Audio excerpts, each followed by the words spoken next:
Hello students, आज हम class 11th applied maths का टॉपिक इंडिसेस कवर करेंगे। ये एक इंट्रोडक्टरी वीडियो है जिसके अंदर हम लॉज ऑफ एक्सपोनेंट्स को देखेंगे। So let us begin with an example 2 raised to the power 3। इसका मतलब है 2 is getting multiplied 3 times which makes an answer 8। Here 2 is called a base and 3 is called an exponent। जो base है that can be any real number and जो exponent है अभी हम सिर्फ इंटीग्रल एक्सपोनेंट के बारे में पढ़ेंगे। Later on we'll discuss about rational exponents। Let us consider another example 3/2 raised to the power 4। This means 3/2 is getting multiplied 4 times which makes 81/16। तो अगर मैं एक जनरल आइडिया लिख देता हूँ, what is a raised to the power n? It means that base a is getting multiplied n times। ठीक है, अगर हमारा एक्सपोनेंट 0 है, any number let's say 3 with N exponent 0, answer is 1। ये 1 होता है, हमें ऐसे लर्न रखना है। तो we can fix this like this, any base with power 0 will get 1। ठीक है, we can even have negative exponent, for example 2 raised to the power -3। इसका सिंपल मतलब होता है कि जो भी आपके पास एक्सप्रेशन है उसका आप रेसिप्रोकल करके पावर 3 ले लीजिए। So it will become 1/2 raised to the power 3 which on solving gives answer 1/8। let's say if we have 3/2 raised to the power -4, इसका मतलब ये किसके इक्वल होगा? ये 2/3 रेज़ टू द पावर 4 के इक्वल होगा। रेसिप्रोकल करेंगे तो पावर हमारी पॉजिटिव हो जाती है। It means 2/3 will now get multiplied 4 times and will get answer 16/81। So on generalizing we will write it as a raised to the power -1 is equals to 1/a raised to the power n। There are few laws of exponents which we have to learn। First law is if a raised to the power m is getting multiplied with a raised to the power n, it is equals to a raised to the power m plus n। एक example की help से समझते हैं। If we have to multiply 2 raised to the power 4 with a number 2 raised to the power 2, it will be equal to 2 raised to the power 6। ऐसा क्यों है? सी जो 2 raised to the power 4 है उसको हम लिख सकते हैं 2 मल्टीप्लाइंग 4 टाइम्स। ठीक है, और जो 2 raised to the power 2 है उसका मतलब है 2 इज गेटिंग मल्टीप्लाइंग 2 टाइम्स। अब अगर हम इन दोनों टर्म्स को मल्टीप्लाई कर देंगे तो जो 2 है हमारा that is getting multiplied 6 times, तो ये बन जाएगा हमारा 2 raised to the power 6। इसको एक और एग्जांपल से समझते हैं। Let's say we have a fraction 7/2 which is having power 8 and we have to multiply it with 7/2 with power 4, तो directly it will be equal to 7/2 whole power 8 + 4 यानी 7/2 raised to the power 12। हमें ये वाला step बीच में नहीं लिखना है। This is our first law. If bases are same then we can directly add the powers. Then there is a second law of exponent. जब दो टर्म्स जिनके बेसिस सेम है और वो डिवाइड हो रहे होंगे तो उनके जो पावर्स हैं वो सब्ट्रैक्ट हो जाएंगे। इसको हम एक एग्जाम्पल की हेल्प से समझते हैं। If we have to find the value of 3 raised to the power 4 divided by 3 raised to the power 2, it will be equal to 3 raised to the power 4 - 2, यानी ये 3 की पावर 2 के इक्वल होगा।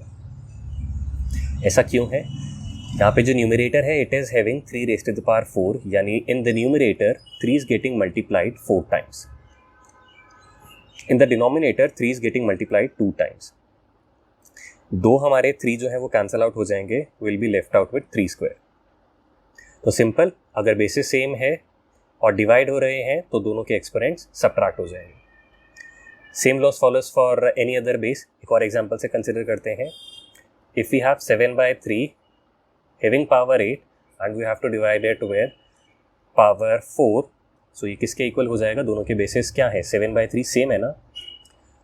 इनके जो एक्सपोनेंट्स है that will get subtracted 8 - 4, so will get 7/3 whole power 4। Then there is a third law of exponent which is a raised to the power m whole power n is equals to a raised to the power mn. इसको हम एक example से consider करते हैं. Let's say we have to find the value of 2 raised to the power 4 whole power 3.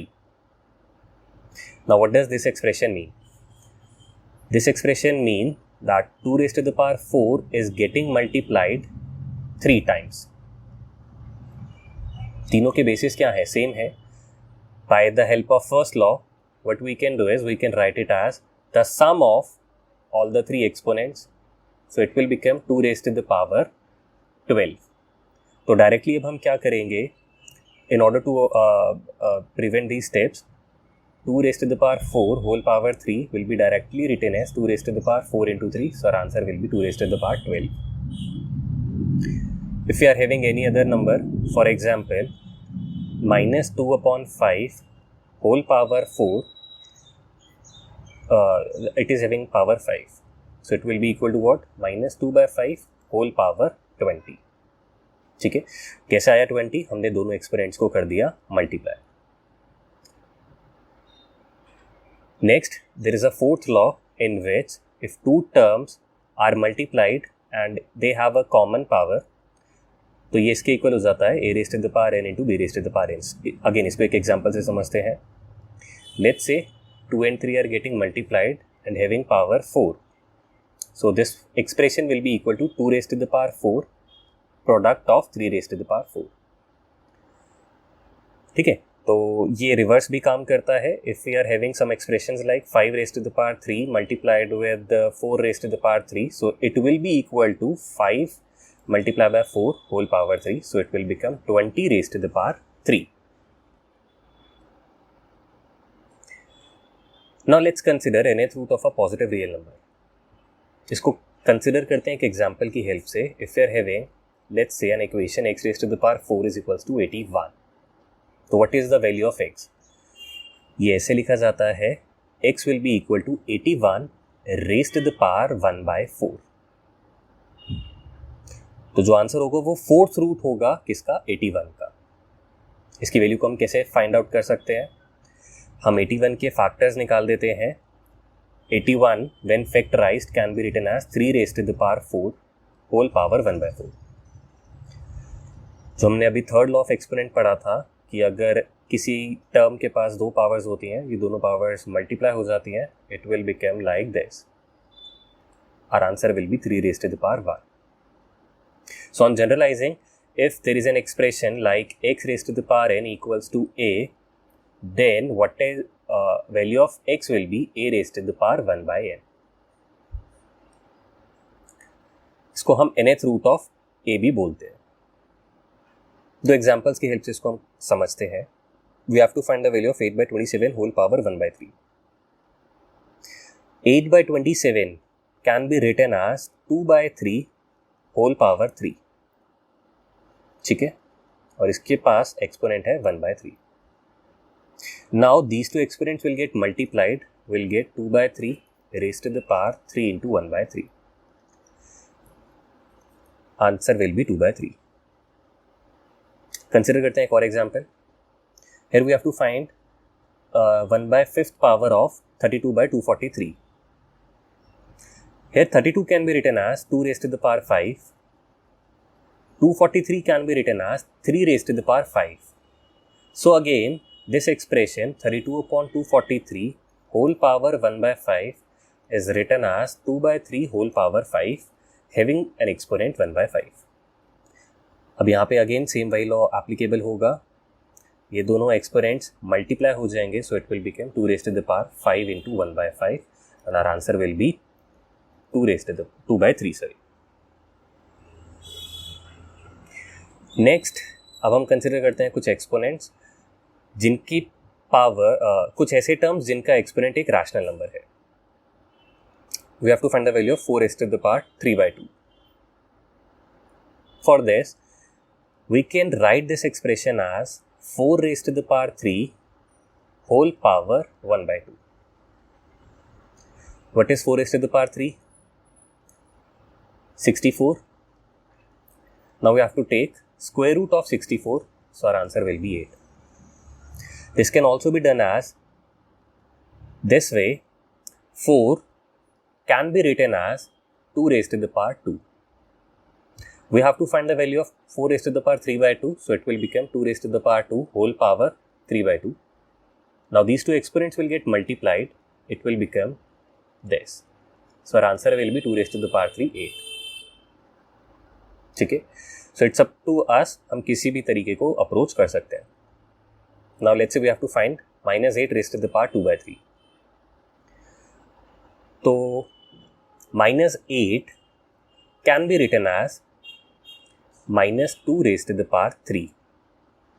तो minus 8 raised to the power 2 by 3 will become minus 2 raised to the power 3 whole power 2 by 3. दोनों exponent सब multiply हो जाएंगे तो कितना बनेगा? minus 2 raised to the power 2, which means minus 2 is getting multiplied 2 times. Answer will be 4. Third, we have to find expression this. Here again we can write 27 as 3 raised to the power 3. So 27 raised to the power 2 by 3 will become 3 raised to the power 3 whole power 2 by 3. Again जो हमारे exponents हैं वो multiply हो जाएंगे. We'll get 3 raised to the power 2 which will get answer 9. तो अभी हमने कुछ बेसिक लॉस को स्टडी किया है. इनसे रिलेटेड जो क्वेश्चंस हैं उनको हम अपकमिंग वीडियोस में कवर करेंगे. Thank you.